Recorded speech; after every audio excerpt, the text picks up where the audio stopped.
Cerita diawali oleh pesawat tempur Black Sheep yang akan segera menggempur lokasi musuh, namun batal karena dapat membahayakan misi operasi The Mountain di sana. Kemudian terlihat jurnalis yang bernama Cheida Balaban yang sedang disandra oleh para teroris. Karena Cheida telah menerbitkan berita tentang pasukan teroris itu, sehingga mereka akan membunuhnya dan menyiarkan agar bagi siapa yang melakukan hal yang sama akan senasib dengannya. Dan di sana pun sudah ada pasukan militer Turki yang akan menolongnya. Kemudian cerita pun kembali sebelum Letnan August dan Sersan Bekir mengikuti operasi militer. Di sana mereka sedang makan bersama, kemudian Letnan August mengajak Sersan Bekir untuk mendaftar sebagai pasukan khusus bersamanya, di mana ia ragu dikarenakan kakinya yang cedera. Namun kenangan bersama Kapten Yasar dan anggota militer lainnya yang telah gugur membuat mereka bersemangat untuk mendaftar, untuk menghormati mereka. Di mana masing-masing dari mereka memiliki kekurangan, di mana Letnan August yang telinganya tidak berfungsi dengan baik, dan Sersan Bekir kaki kanannya yang sempat cedera, membuat keduanya sempat diragukan, di mana itu akan mempertaruhkan timnya nanti. Kemudian Kolonel Faisal tidak sengaja mendengarkan percakapan mereka. Kolonel Faisal adalah teman baik Kapten Yasar, di mana Kapten Yasar adalah atasan mereka berdua sebelumnya, sehingga membuat Kolonel Faisal memberikan kesempatan kepada mereka, dan dalam 2 bulan mereka harus berlatih mempersiapkan diri mereka. Kemudian Letnan August dan Sersan Bekir mulai menjalankan latihan militer untuk menjadi pasukan khusus, di mana dalam 200 bintara yang terpilih, hanya ada 20 orang yang akan bergabung dengan tugas aktif pasukan khusus. Kemudian Kolonel Faisal memberikan motivasi dan mengatakan pada prajurit bahwa misi mereka bukanlah sebagai pahlawan atau legenda, melainkan untuk dilupakan. Sungguh tujuan yang mulia. Saat melakukan pelatihan, terlihat Sersan Bekir kesakitan di kaki kanannya akibat cedera waktu dulu, di mana pelatih malah menyuruhnya untuk berlari di lintasan dengan terpincang-pincang. Jika Sersan Bekir tidak sampai tujuan dalam waktu 30 detik, maka pelatih akan menyingkirkan Letnan August dan akan dijadikan cadangan. Kemudian Sersan Bekir pun terus berusaha menahan rasa sakit dan lelahnya untuk menyelamatkan temannya, di mana bagi seorang prajurit bukan dirinya lah yang terpenting, melainkan tanah air dan orang di sekitarnya. Hingga Sersan Bekir pun berhasil melewati tantangan dari pelatih, dan Sersan Bekir akan melakukan terapi untuk kakinya setiap minggunya. Sizler bir yıldırımsınız çocuklar. Kolay değil.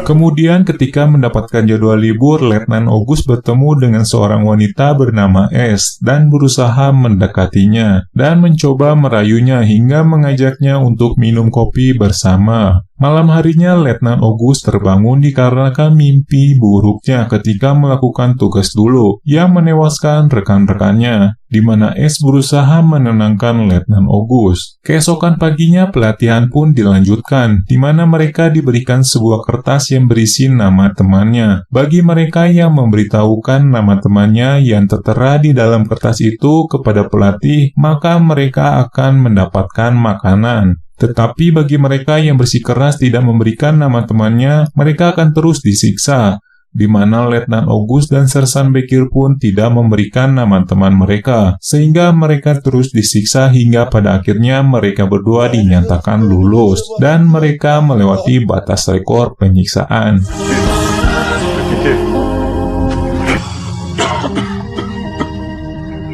Kemudian prajurit yang sudah dinyatakan lulus, mereka semua sudah dibekali pendidikan sejarah, geografi, dan perang gerilya.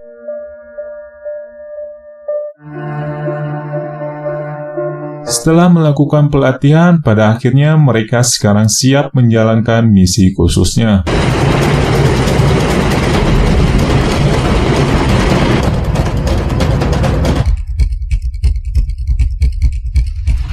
Di di mana mereka akan menyelamatkan seorang reporter asal Turki yang sedang disandra oleh pasukan teroris. Terlihat mereka sedang menjalankan strateginya untuk menyerang pasukan teroris tersebut. Setelah anak itu menjauh, salah satu pasukan memberikan kode kepada pasukan lainnya untuk mulai menyerang.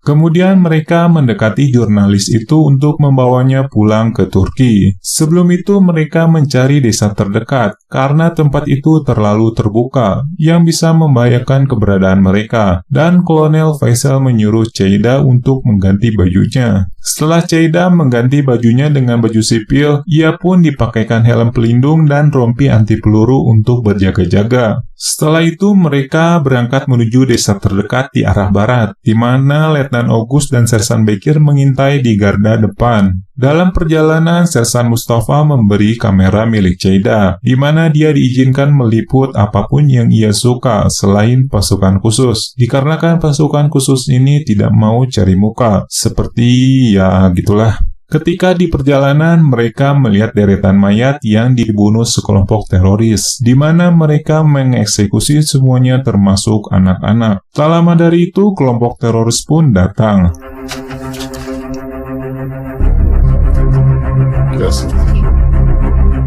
Di mana pasukan khusus sudah bersiap untuk menyerang dengan mengelabui para musuh.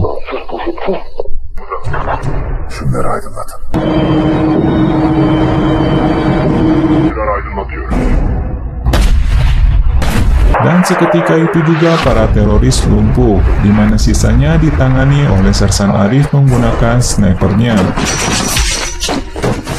Setelah semuanya selesai, mereka lalu mendekati lokasi dan memeriksa mobil para teroris. Tak lama dari itu, Kolonel Faisal mendapat kabar dari Dogan di markas melalui saluran komunikasi. Ia memberitahukan bahwa situasi memburuk, di mana para kelompok teroris itu mengepung gunung untuk menutup perbatasan, sehingga mereka perlu mencari tempat perlindungan yang aman.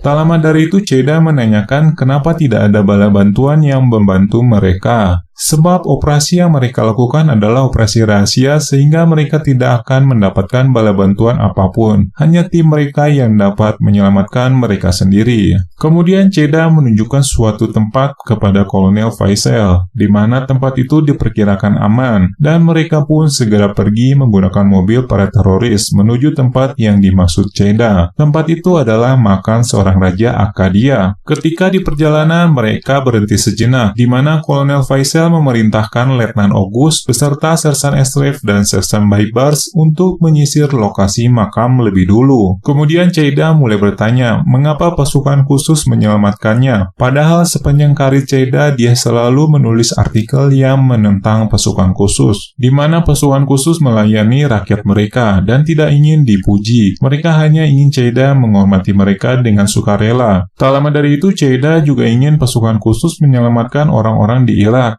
Namun itu bukanlah peperangan mereka. Pasukan khusus hanya ditugaskan menyelamatkan orang-orang Turki yang berada di sana, terutama Ceyda. Dan mereka pun melanjutkan perjalanan. Ketika malam hari, Letnan August beserta Sersan Esref dan Sersan Baibars masih menyisir lokasi makam. Ternyata di sana sudah ada beberapa anggota teroris yang sedang memasang bom di lokasi itu, hingga pasukan khusus harus menghentikan bom tersebut, dan pertarungan pun terjadi.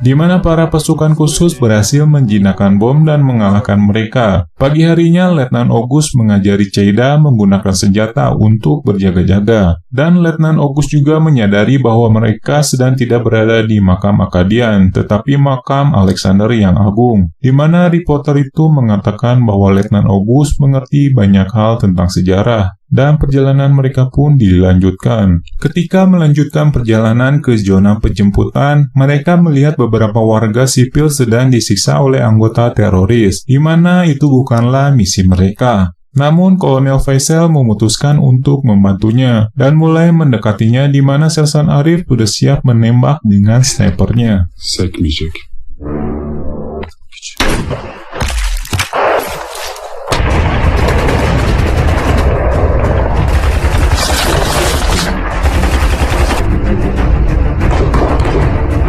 Ternyata para teroris itu memiliki sniper yang menyerang Sersan Baibars dan berhasil dilumpuhkan oleh Sersan Arif.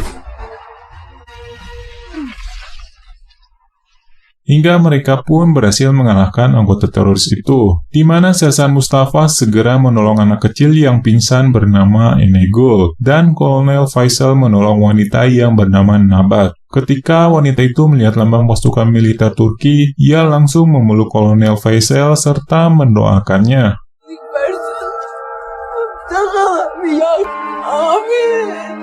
Di mana Kolonel Faisal pun teringat dengan istrinya yang telah meninggal sedang didoakan oleh para jamaah. Kemudian Kolonel Faisal menghampiri pria yang sedang sekarat yang bernama Cia. Ia merupakan pasukan militer dari Kurdi yang dimiliterisasi, di mana pasukan mereka berjumlah 80 orang yang akan menghadapi pasukan teroris, tetapi semuanya telah gugur. Kemudian ia meminta Kolonel Faisal untuk mengakhiri semua penderitaannya dengan menembaknya.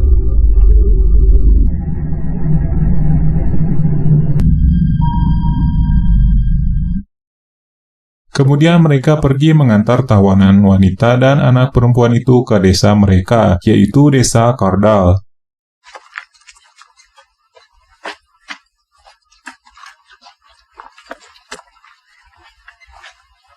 Setelah tiba di desa Kardal, mereka disambut baik oleh penduduk di sana. Ternyata desa itu hanya dihuni oleh 25 orang dewasa dan 15 anak-anak, di mana seorang pria yang bernama Boran satu-satunya laki-laki yang bisa mengangkat senjata. Itu pun kakinya dalam keadaan cedera. Tak lama dari itu, Boran mempersilahkan pasukan khusus untuk beristirahat dan memberikannya santapan kepada mereka sambil berbincang-bincang. Namun tiba-tiba saluran komunikasi terhubung. Kolonel Faisal mendapat informasi bahwa pihak teroris telah menghancurkan tentara Irak dan Kurdi, di mana batalion utama mereka 100 orang kuat sedang menuju desa terakhir, yaitu desa Kardal, di mana pasukan khusus diharuskan keluar dari desa itu sebelum fajar. Mereka akan dijemput di dekat desa itu dengan helikopter, di mana keselamatan penduduk di sana sedang terancam, di mana Ceda meyakinkan Kolonel Faisal untuk membantu penduduk desa Kardal. Namun menyelamatkan penduduk desa Kardal bukanlah bagian dari misi awal mereka, dan Kolonel Faisal pun tidak mau kehilangan anggotanya. Keesokan paginya helikopter datang untuk menjemput pasukan khusus. Namun Kolonel Faisal memutuskan untuk menyelamatkan anak-anak desa dari sana, di mana Ceda terkejut atas itu.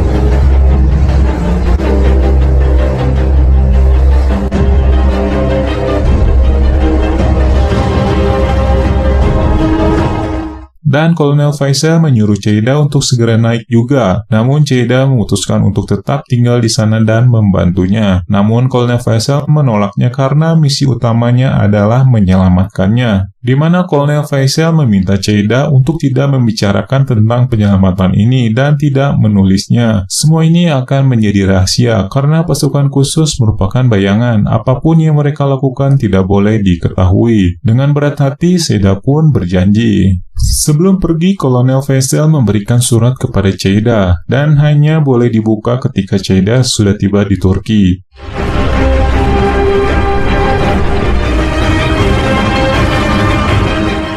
Lalu mereka mengibarkan bendera Turki di puncak desa Kardal, karena mereka harus mempertahankan tanah di mana banyak orang Turki tinggal, dan mulai merancang strategi penyerangan. Sersan Mustafa dan Sersan Baibars menjelaskan seluruh sisa alat tempur yang mereka miliki, dan Letnan Ogus menjelaskan tentang lokasi desa Kardal, dan mereka mulai memasang jebakan bom dan membagi tugas, di mana Letnan Arif ditempatkan di menara masjid dengan snipernya, yang didampingi oleh Boran yang akan menjaga di bawah. Letnan Ogus, Mustafa, Bekir, dan Kolonel Faisal akan ada di garis depan. Namun mereka membutuhkan seseorang untuk berlari membawa amunisi, di mana Nabat tiba-tiba menawarkan diri untuk membantunya. Lalu mereka menggunakan gudang batubara sebagai perlindungan untuk semua penduduk desa yang tersisa, di mana semua pintu akan ditutup, dan apapun yang terjadi mereka tidak boleh keluar. Setelah semua persiapan dilakukan, mereka hanya tinggal menunggu pasukan teroris datang, di mana mereka mengisi waktu itu dengan bercerita tentang percintaan mereka masing-masing.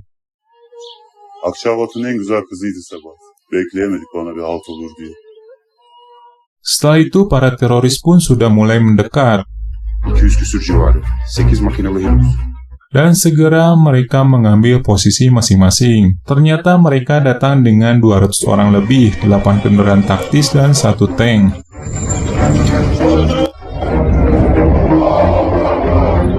Dan pasukan khusus mulai meledakkan bom yang sudah terpasang.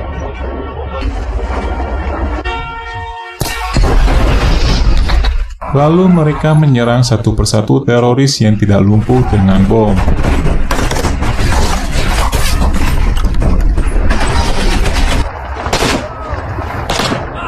Di mana tempat persembunyian Kolonel Faisal dan Letnan Ogus mulai diketahui mereka. Sementara senapan Boran mengalami kerusakan sehingga ia hampir saja terbunuh, namun dapat diselamatkan oleh Sersan Esref. Bastır size. Cami temiz. Di mana tank musuh sudah mulai mendekat dan Kolonel Faisal membutuhkan rocket launcher untuk menghadapi tank tersebut. Di sana Nabat pun langsung berlari mengantarkan rocket launcher kepada Kolonel Faisal. Lalu tiba-tiba tank itu mengincar menara dan akan menembaknya, di mana Sersan Mustafa yang melihatnya langsung memberitahu Sersan Arif untuk segera turun. Di mana Letnan Ogus berhasil mengalahkan tank tersebut, dan Sersan Arif berhasil selamat dari tembakan tank. Namun pasukan teroris yang lain mulai mendekat. Kolonel Faisal memerintahkan pasukannya untuk berkumpul di benteng pertahanan terakhir, dan mereka pun segera pergi ke benteng pertahanan terakhir. Ketika berlari, Nabat tertembak di kakinya, dan Letnan Ogus segera menggendongnya, sementara Sersan Mustafa terkepung, dan ia dijadikan tawanan oleh musuh. Setelah Sersan Arif berjanji untuk merawat anaknya, Sersan Mustafa memilih meledakkan dirinya dengan granatnya untuk membunuh musuh di sekelilingnya. Dia rela mati demi tanah airnya. Kemudian Sersan Arif dan Sersan Esref membantu membawa Boran yang terluka parah. Ketika mereka akan pergi, Sersan Esref tertembak, di mana Sersan Esref terus mempertahankan posisinya dan menyuruh Sersan Arif menjadikannya perisai, di mana Sersan Arif tidak mau melakukannya, tetapi Sersan Esref memaksanya, hingga Sersan Arif mulai membunuh orang yang telah membuat Sersan Esref gugur.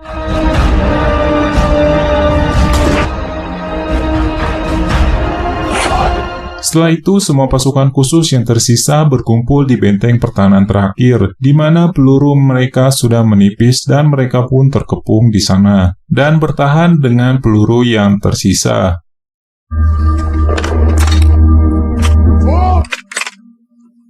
Son.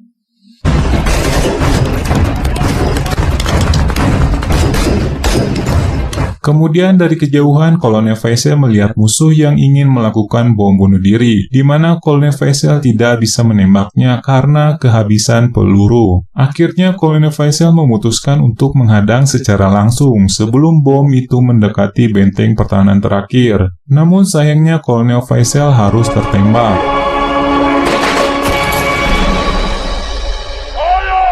Dan Boran pun mati. Melihat itu pun, Letnan Ogus langsung membunuh musuh yang tersisa dan menghampiri Kolonel Faisal. Ceda yang baru saja tiba di Turki langsung membaca isi kertas dari Kolonel Faisal, di mana dia menulis tentang anaknya, dan Kolonel Faisal ingin anaknya kelak menjadi seperti Ceda, yang memiliki hati nurani, pengetahuan, dan menyukai tantangan. Di mana Kolonel Faisal ingin juga mengkritik negara dan militer, dan ingin mengungkapkan kesalahan pertahanannya demi cintanya pada tanah air. Di bawah kibaran bendera Turki, Kolonel Faisal sedang menahan sakitnya, tetapi tetap berusaha untuk menyemangati pasukan yang tersisa dan memberikan kertas kepada Letnan Ogus.